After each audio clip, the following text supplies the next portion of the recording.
শালি যাত্রাটাই নষ্ট করে দিল। আপনার সাথে আমার জরুরি কথা আছে। তাড়াতাড়ি বল। ছোট সাহেব, আমার পেটে আপনার বাচ্চা। তোর সাহস তো কম না।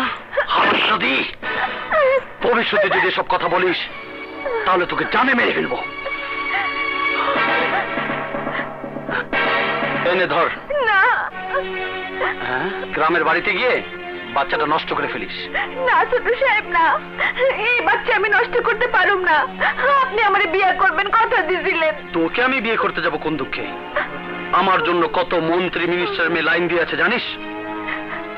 তোর এই পাপের কথা যদি বড় ভাইয়ের কানে যায়, তোর বংশ সহ তোকে মেরে ফেলবো।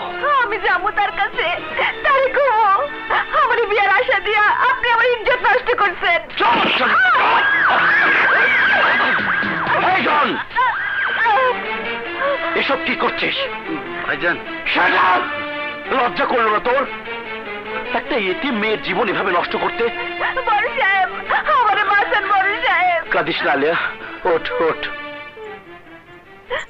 তোর চোখের পানি মুছে ফেল।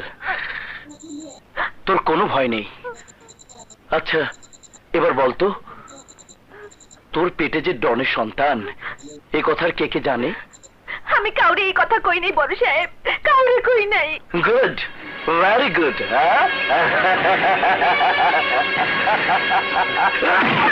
হারামজাদি, হারামজাদি, সওদাগর বাড়ির পুরুষরা এক রুমাল দিয়ে দ্বিতীয়বার মুখ মোছে না। এই, তুই জানিস না তোর মতো চাকর বাকর এই বাড়িতে আরো 10 জন আছে, যাকে ইচ্ছা তাকে আমার ভাই ভোগ করবে। তাই বলে প্রত্যেককে বিয়ে করতে হবে? তোর সব সমস্যার সমাধান আমি নিজে করে দিচ্ছি।